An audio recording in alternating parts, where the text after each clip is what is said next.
Pardon me, boy. Is this the Transylvania station? Yeah, truck 29. Oh, can I give you a shine? It was a very easy production and a lot of fun. We had lots of laughs while we were making it. Would you like to have a roll in the hay? Roll in the hay. It was wonderfully conceived, and it was brilliantly written, and it was executed, I think, in a way that's you don't see anymore. The original was a classic, and what Mel did was another classic. These gags were really tough to get them to work, and Mel used secretaries from the lot to get these gags to work. To remember being 9 years old and seeing all this equipment and electrical things going off all over in circles and bangs, and then I'm the doctor, and it's all happening again.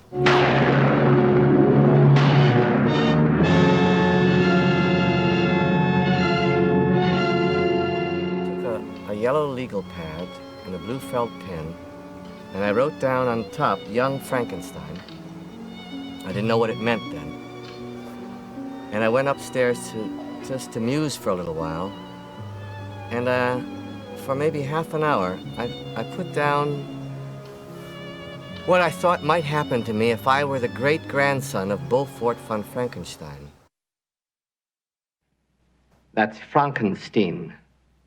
And I asked myself then, why did you say young Frankenstein? And I think it was because I was influenced by young Edison that I saw as a little boy. Why Frankenstein?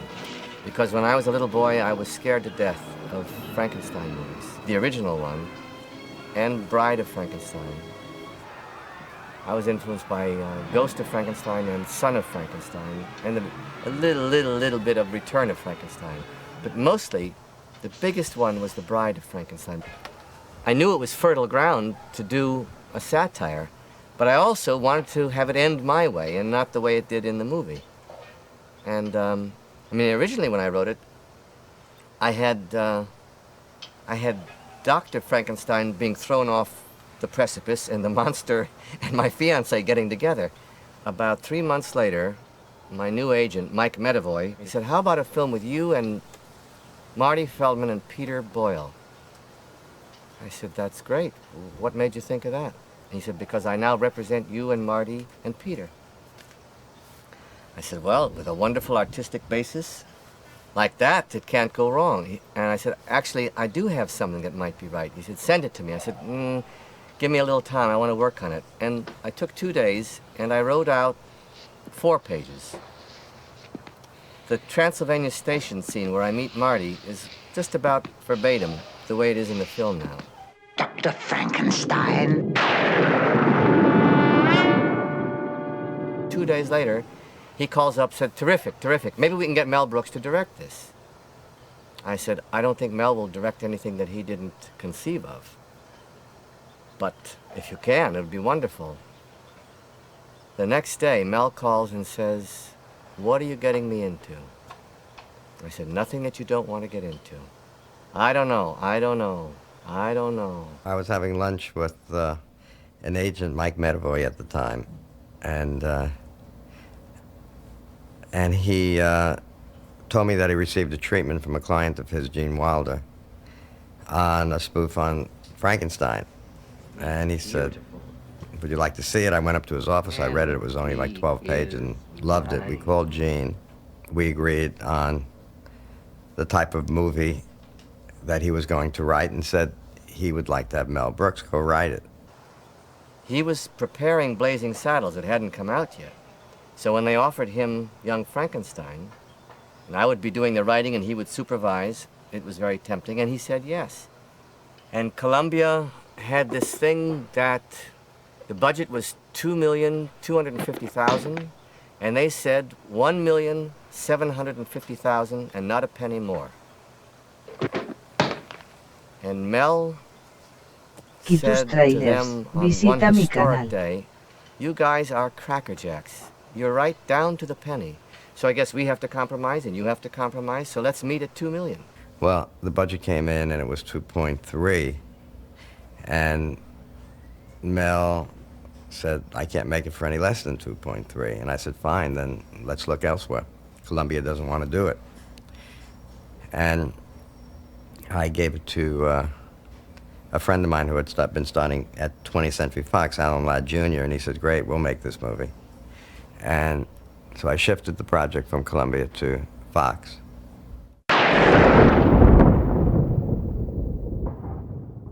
Mel and I met in my apartment in New York for about 2 hours and 45 minutes on this first day to do with Young Frankenstein. And the first hour was spent with how to make the coffee, what kind of coffee, what to have with the coffee. He had brought a bag of Schnecken, which figures prominently later on in Young Frankenstein in the script. We talked about everything but the script. And after we'd had our talk about all little nothings, which was sort of Mel's way of working, to so slowly creep up on whatever you're going to do that's important. We started talking about the script from A to Z, wild things, things that I knew in my heart weren't going to be in, but to touch all the bases. You know, it was Gene's idea, and once he came up and worked with Gene on the script, he took it over, Mel. And it was a blessing because he's very funny, he's very talented. It allowed us to get the cast that we wanted. It allowed us to get the extra money that we needed to pull this off, his whole vision. He taught me the greatest screenwriting lesson that I ever had, which was that the first draft is just a concept, and then you have to take a sledgehammer and just knock the pillars as hard as you can. If they hold up, you keep it in. And if they start to crumble, you have to rewrite, because the structure is everything.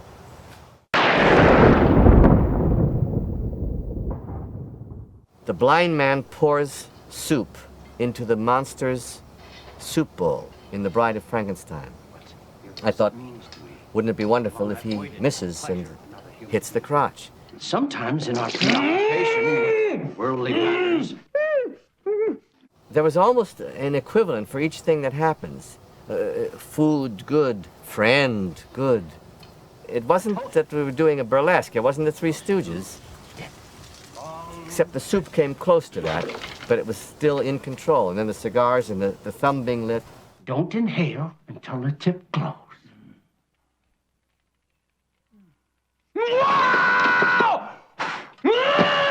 It was really a parody of that beautiful scene in The Bride of Frankenstein.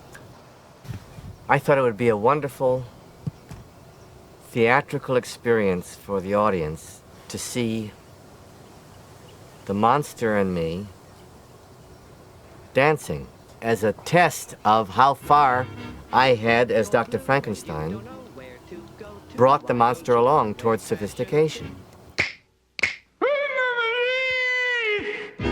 I thought Mel would burst into tears when he read it, especially Irving Berlin and Top Hat and Tails. And he says, "Are you crazy?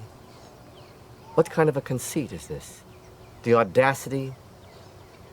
You're going to have all of our work go down the drain with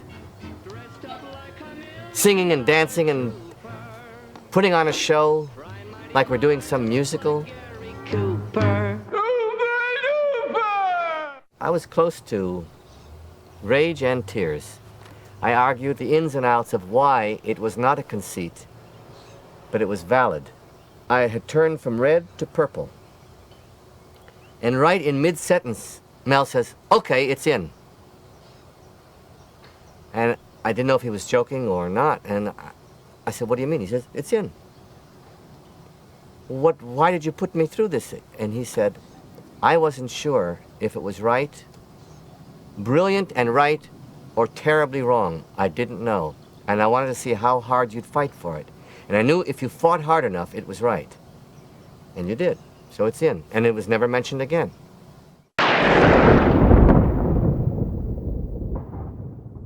I saw it as a possibility for some really great comedy casting. Gene had already had the idea of Peter Boyle for the monster, Marty Feldman for Igor, and Madeline Kahn. And Mel directing, since I had liked his previous films. I thought that we had the potential to make a very funny movie. Madeline didn't want to play the lab assistant. She wanted to play the fiancée. I thought she must be nuts, because I thought the lab assistant was a much better part. Well, it was until Madeline put her own stamp on my fiancé. Would you want me like this now? So soon before our wedding, so near we can almost touch it. Yes! Whoa! Oh boy! Then Terry Garr walked in and read with a German accent the lab assistant, and then that became really a major part. I thought it was a good part, but I didn't know it was going to be such a good part. In other words, his veins, his feet, his hands, his organs would all have to be increased in size. Exactly. He would have an enormous Schwanzstücke. The monster was great on paper, but we didn't know if it would work. Till Peter came in. I don't know how many people have seen Peter in real life, but he is so childlike, so innocent. You know, he doesn't say words for about an hour and 25, 30 minutes. But he started doing his little...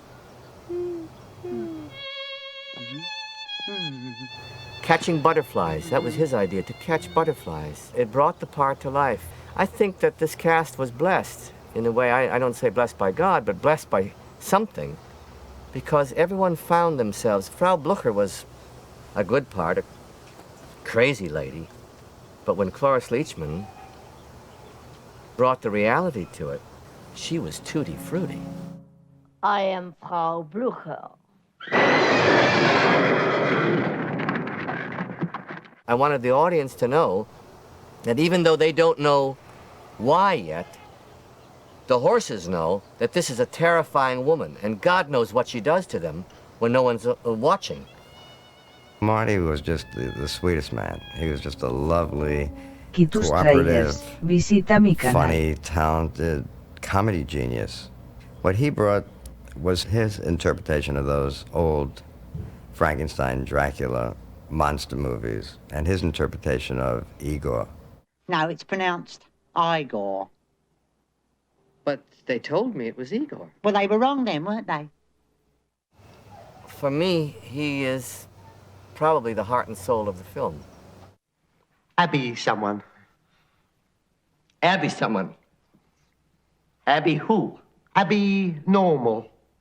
The bizarre world that we all entered into when we walked onto that set was epitomized by Marty Feldman. I ain't got no body, and nobody cares for me. Now, Gene Hackman asked me privately, because I knew him, is there some little part that I could play? He meant like the second officer or something, you know, just to walk through, say a line, and go out. And I said, well, I'll talk to Mel, we'll see. We were in pre-production then. I talked to Mel about it. We both agreed that there was only one part, and that was the blind man. You see how heaven plans. Me, a poor blind man, and you, a mute. An incredibly big mute. When Gene Hackman's name came up, you heard people say, oh, I knew it was Gene Hackman, or I didn't know who it was. It was, to me, that was a real surprise that people did not realize who it was during the show, and then afterwards they got a big laugh on the roll-up knowing who it was, heightened that bit. Kenny Mars brought an insanity to Inspector Kemp that had to be listened to, adjusted to, as far as the script was concerned. We had better confirm the fact that young Frankenstein is indeed following in his grandfather's footsteps. What? Following in his grandfather's footsteps.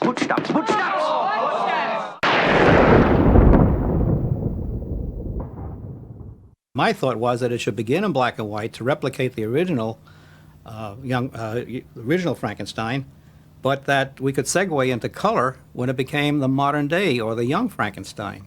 Doing it in black and white was a big thing because no studios around that time were making films in black and white. In fact, we were pressured to make it in color because they said they wouldn't buy black and white films in Europe. 20th Century Fox, who was releasing the picture, weren't very happy about it. They wanted it to be shot in color because they were thinking of the sale to television. And Mel was very adamant about the fact that if they were going to do it in color, he wasn't going to direct it. But we stuck by our guns, and we said, no, this is how we want to make it. This is the vision behind the film. And they said, okay, go ahead. As I viewed the dailies, though, the first couple of weeks, I realized that Mel was really right. There was a quality of the black and white that really supported the story. And he was 100% correct in doing it. Mel and Gene both had me look at the original Frankenstein and the Bride of Frankenstein. And I was going to replicate this look for them.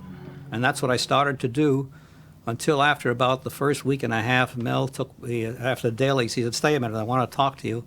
And he said, you know, what did you think of the dailies? I said, well, I thought they would look pretty fine. I said, there were one or two shots that maybe could have been printed a little darker. He said, well, it's not what we want at all. And I was shocked, and I was wondering, what are you saying? He said, we want to satirize that look. We really want it to be more than the original. And I said, well, you never told me that. And fortunately, Gene Wilder was there, and he said, Mel, you know, he's right. We never spoke to him about we wanted to do more. We wanted to satirize the look.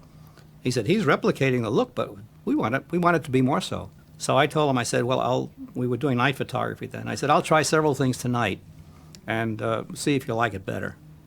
And I did several things, and the dailies would come up, and the first scene comes on, he said, that's more like it. And then another couple came on, and I changed things a little bit. Oh, that's even better. And finally, we came to an understanding. The other thing I did was to have the lab process the film in a specific way that supported the look that I wanted. And this was a problem because at this particular point in time, the labs hadn't done any black and white films for some time, 6 or 8 years. Mel, being the comedic director that he was and having worked in comedy all his career, I guess at that time, was that he felt comedy should be bright. On the other hand, I had to give the picture, as far as I was concerned, I had to give a picture of a look that somewhat replicated the original Frankenstein, but still would be adaptable to comedy. And what I had realized was if I could set up in the audience's mind the environment as being a very moody environment, and then accommodate Mel by making sure the close-ups, which really punched up the jokes and whatnot, make them lighter and so you could really see the eyes anyway, but not so that it would be contrasty. The audience accepts the fact they're now in a moody situation, in a dark, gloomy castle. But when we get in closer, that's just set in their mind, and now they would just see they would see the jokes now. There.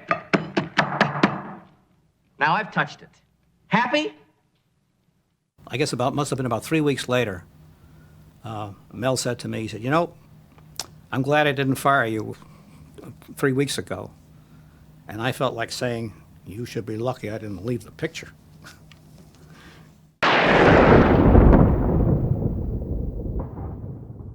I remember going along with Mel on a scouting trip, and we went to Strickfaden's garage, and all the equipment was sitting on there from the original Frankenstein, and I just looked at this in awe and wonder and amazement.